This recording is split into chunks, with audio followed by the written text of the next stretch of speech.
All right. Welcome back to the GSMC Wrestling Laureate Podcast, brought to you by the GSMC Sports Network.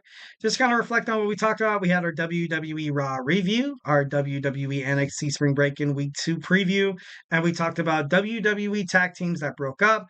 Ultimately, the storylines were failed. The promotion was failed. Everything failed. Everything failed. Everything with the crap.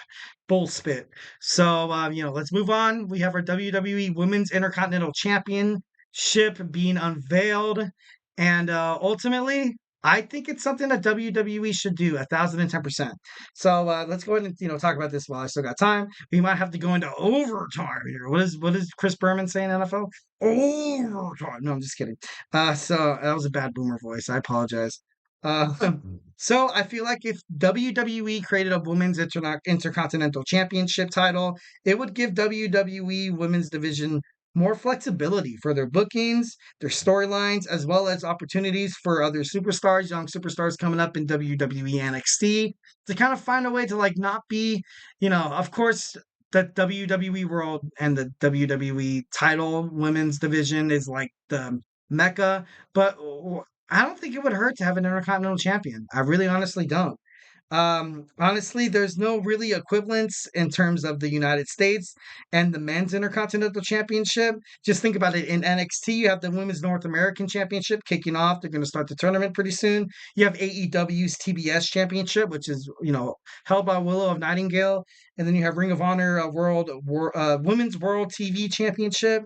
And you have New Japan Pro Wrestling Strong Women's Championship. All of it pretty darn cool. It would be awesome. It'd be absolutely insane if Paul Levesque comes out for the Queen of the Ring and say, whoever wins this match, whoever wins this tournament, whoever wins this prestigious Queen of the Ring will be crowned the inaugural Intercontinental Women's World Heavyweight Championship. That would be pretty darn awesome. And I kind of have some terms for that. If the champion, the Intercontinental Champion, the Women's Intercontinental Champion, holds the title for more than 100 days, they get a title shot against the WWE Women's Champion or the WWE World's Heavyweight Women's Champion. If the champion defeats champion, the titles aren't unified. The titles will not be unified. The titles will still be separate entities, but the former Intercontinental Champion will be the WWE Women's Champion, and the former Women's Champion will be demoted all the way down, but the following night there will be an women's intercontinental championship gauntlet match where you will feature 6 superstars, and the 6th superstar that comes in is the former WWE Women's Champion or WWE World's Heavyweight Women's Champion. I think that would be that'd be pretty darn cool. And like the WWE Women's World Tag Team titles, it's going to be defended on both shows. Absolutely, 100%. I think that would be dynamite. WWE, if you're willing to hire me, I'm out of college in a couple of weeks. So, no, but I think that would be pretty cool. Honestly, I think that would open up a lot of, possibilities for just the women because the women, they deserve it. They deserve it. I also I checked out some alternative women's intercontinental championship names. We can call it the featherweight championship in, as respect to their partners in Endeavor and the UFC, the Universal Championship, bring it back, but for the girls, the Supreme Championship and the Global Championship. A little crazy, definitely a little crazy, a little far fetched, but ultimately, I don't know. I just think it'd be badass. And kind of moving on. So like I said before, if you brought in the Intercontinental Championship for the women's, you can have somebody new like Kiana James kind of go for it. You could have Shayna Baszler not have to jump show from show and be demoted, quote unquote demoted, because I feel like going to WWE NXT isn't really a demotion, but you could make Shayna Baszler a women's Intercontinental Champion, kind of keep her on that, on that same main event level, because you can essentially make the main event the World Championship and also the Intercontinental Championship. So honestly, Mandy Rose, maybe she didn't have to go back down to NXT. I know there's other reasons why she was released from the WWE. I can't really say it on air. If you don't know, you don't know. If you know, you know. But it would have been cool to kind of have an Intercontinental Championship match for her to kind of, be that. and she could have definitely been a champion in her own way in terms of the Intercontinental Championship. So honestly, I think Mandy Rose would have been an awesome like suitor for that. Also, Sonya Deville, her former tag team partner, the former I think it was Absolution, right? Absolution with Paige bringing in Sonya Deville, also bringing in Mandy Rose. Bringing the heat, man, bringing the heat for sure. So, I thought that would have been pretty cool to see Sonya Deville win that back in her day. During her time. Her time is now, and we are over at 9 o'clock. And I apologize, but we're gonna go into overtime. I'm just kidding, though. I don't think I'm authorized to do that.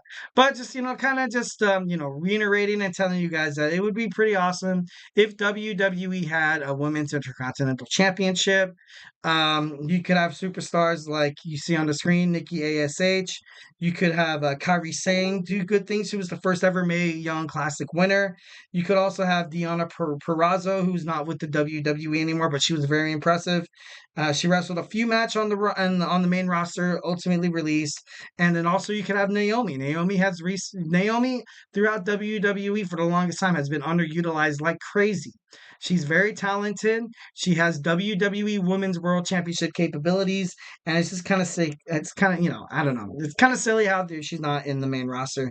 And then also you could have kept Ember Moon. You could have kept Sasha Banks. You could have kept Toni Storm, the timeless Toni Storm, who moved on to other companies. If you would have had like a secondary world. Kind of like a main event title. And next, also Natalia. Natalia, maybe she didn't have to go back to NXT. Maybe she could have represented the Hart Foundation as the WWE Women's Intercontinental Champion. Honestly, I would have loved it. I would have loved it 110%.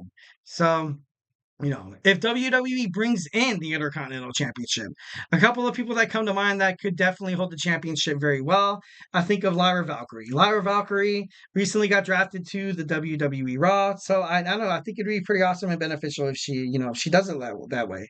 So, and also you have Blair Davenport. Blair Davenport made it to the WWE. She made it from the independent wrestling scene, made it up to the big leagues, and I think it'd be pretty cool. And like mentioned before, we have basically these new superstars that come up and then they're going to be looking for something to do, going to need something to conquer, going to need a title that's not the high end title, but like I said before, intercontinental champions aren't nothing to throw bull spit over. So also maybe Candice LeRae could have been utilized in WWE more as soon as she got called up if they had a WWE Intercontinental Women's Champion. Like I said, this thing is just so it's just so absolutely can give these girls, every single one of these girls on the roster, an opportunity to showcase their skills, to be larger than life, and kind of be in the same boat as the men's Intercontinental Championship. If the men's have it, why not the women? Indy Hartwell could have been great. Obviously, you kind of have Damage Control, Dakota Kai.